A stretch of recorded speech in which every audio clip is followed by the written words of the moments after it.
we need to take some time to discuss Fredrik Backman books. Each one of these books that I have here in my hand, all 5 of them are easily 5-star reads. Fredrik Backman has such a unique writing style that honestly, I can't compare to any other author. He is in his own league, and I feel compelled to start with this book because this is the book that I just finished 2 days ago. It is Things My Son Need to Know About the World.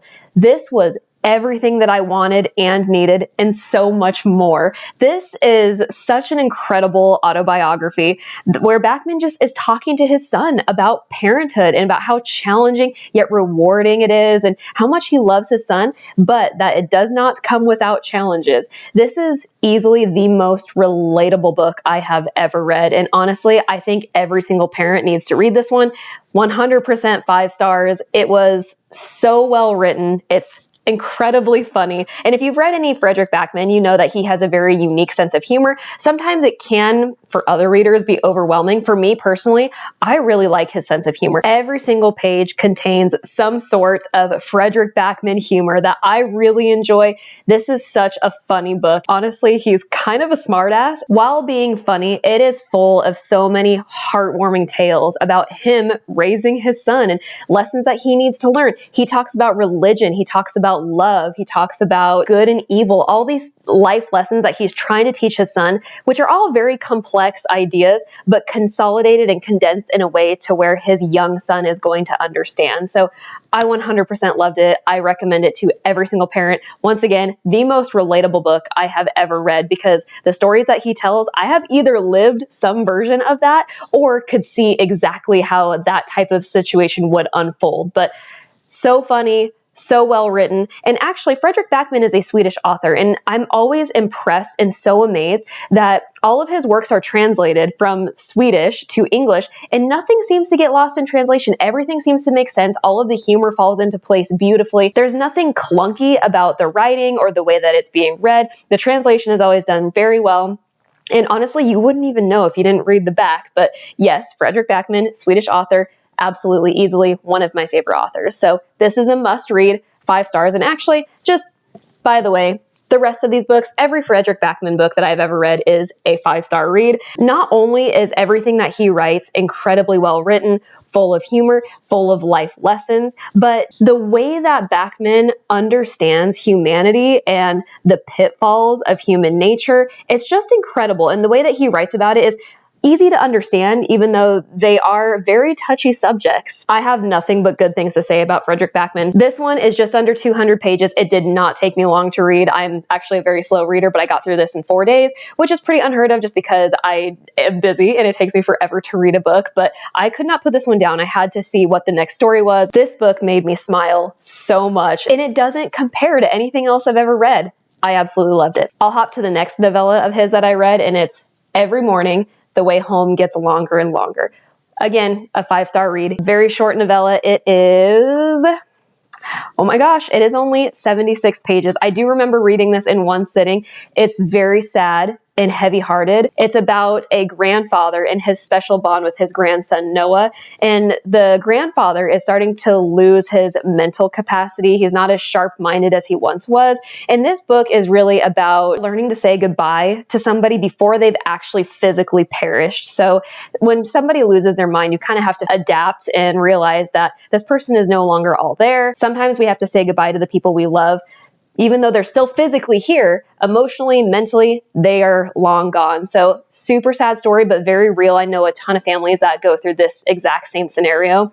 And so I think this one is an incredibly well-told story. Heartbreaking, but also heartwarming and 100% worth it. The first book that I ever read of Fredrik Backman, this one blew me away and I totally did not expect it whatsoever. It was on my TBR for a really long time and I don't remember what pushed me to actually read this one. It was way before the movie came out. Actually, I think there's a Swedish version of this movie, but this movie was remade recently and Tom Hanks is the starring actor who plays Ove, which they changed the name Ove to Otto. So A Man Called Otto, Tom Hanks. The book was fantastic. They actually did a pretty good job with the movie. I will say, the movie's pretty good. If you haven't read the book, please do so. If you haven't seen the movie, please see the movie after you read the book. This was easily my most favorite book that I read in 2022. It will always stand out to me, and I think about it a lot. I think that's when an author does an incredible job. Even years later, I still think about this character all the time. This one is about a curmudgeon named Ove. He lives his own little life in his little community. He is such a funky character. I loved him. He is cranky, he is grumpy, people tend to not like him. He has a very specific idea of the right way to do things and the wrong way to do things, and he judges people harshly for doing things what he considers to be the wrong way. But his whole life and world is kind of flipped upside down when he gets new next door neighbors, a family with several kids. This book was really cute. I will always have a special place in my heart for this one. Again, super well written, lots of great life lessons, wonderful messages, great writing. Even though it's translated, that doesn't read like a translated piece of work. I've read translated works before, and actually one that comes to mind is An Elderly Lady Must Not Be Trifled With by Helen Thurston. I believe she is also a Swedish author. Her writing, the translation is a little clumsy, it's a little clunky, not like this. This book and all of his work that has ever been translated that I've read, it's very seamless. It reads as if it was written originally in English, and it's just such a beautiful story.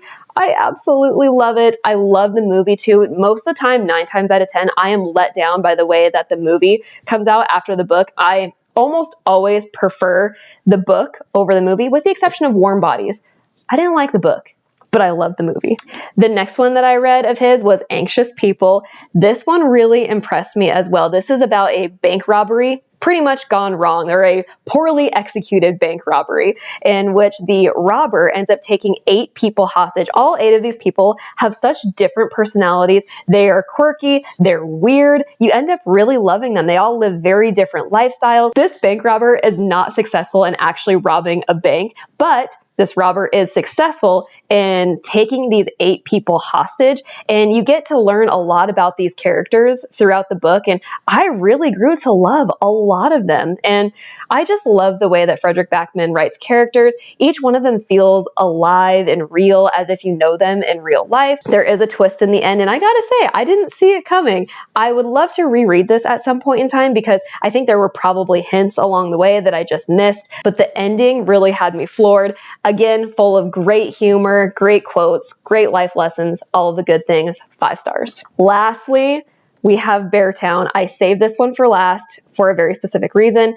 While this is a 5-star read for me, you can see how often I've tabbed it. This one's a difficult read, and I say that because it's very heavy-hearted. It's an amazing story, well written, not as full of humor as his other works. There's not as much sarcasm in this one. There are characters that are sarcastic. There are a bunch of really amazing, also a lot of really terrible characters, as in like the villains of the story. This one, oh my gosh, this one tore me to shreds. I did not expect the kind of experience that I was going to have while reading this book. It took me a long time just because it was very difficult to read about. So check the trigger warnings, because what happened in the story surprised me a little bit, only because it's not conveyed in the back of the book. It's kind of obscure. There is a tragic event that happens that ends up dividing this little town called Beartown, but that tragic event was really tough to read about. Is it well written? And does it feel real? Yes, but it's a very difficult scene to read. Fredrik Backman really understands the human nature. He understands good and evil. He understands all these crazy concepts that are so hard to talk about in a novel. This is about Beartown, very small population. They all are really obsessed with hockey. This town doesn't really have much going for them except for that. So hockey, in a way, is kind of all they have. This one is full of wonderful characters. It's full of terrible characters. You see a town that is completely divided between 2 different teams. With the aftermath of the tragedy, you have folks from this community picking one side or the other. This is a very difficult story for me to describe, but if I try to boil it down, I would say that this is a story around friendship and loyalty. So really 2 wonderful concepts to write about Fredrik Backman. There's nobody that could have done it better, honestly. This was a wonderful book. I haven't read the other two. I have them. They're on my shelf behind me, but I have not read the other two only because I need to be mentally and emotionally prepared for the journey, because this was not an easy book to read, especially as a parent, because this book explores the idea that we cannot always protect our children. We're not always going to be around every moment of every second of every day. And there are going to be times where they have to live their life and they're making their own decisions, and we have to be able to let go, but we always worry about their safety. And so that one hit me really hard as a parent. And so this one was a tough read, but 100% worth it. Easily 5 stars. I have never been disappointed by a Fredrik Backman book. You have to be in the right mood for some of his heavier books like Beartown and Every Morning The Way Home Gets Longer and Longer, because the concept behind them is tough to read about. No one wants to read about having to say goodbye to somebody before they're physically gone because they've lost their mental capacities. I can't say enough good things about Fredrik Backman. I love every single one of his books. I get really excited about reading Fredrik Backman. There's just no one like him. There isn't a single author that I've come across that writes like Backman does. He has his own unique, humorous style that I've come to really love. If you look on Goodreads, a lot of his books are rated extremely high, and there is a reason. So I encourage you to check him out. He is an auto-buy author for me. Anything by Backman, 100%, I just buy it. Eventually, I will read it. I just have to wait for the right time, depending on what the subject is that he's writing about. Thank you so much for sticking with me this far. If you are not subscribed to my channel, please go ahead and do so at this time so you can stay up to date on bookish content, and we'll catch you on the flip side.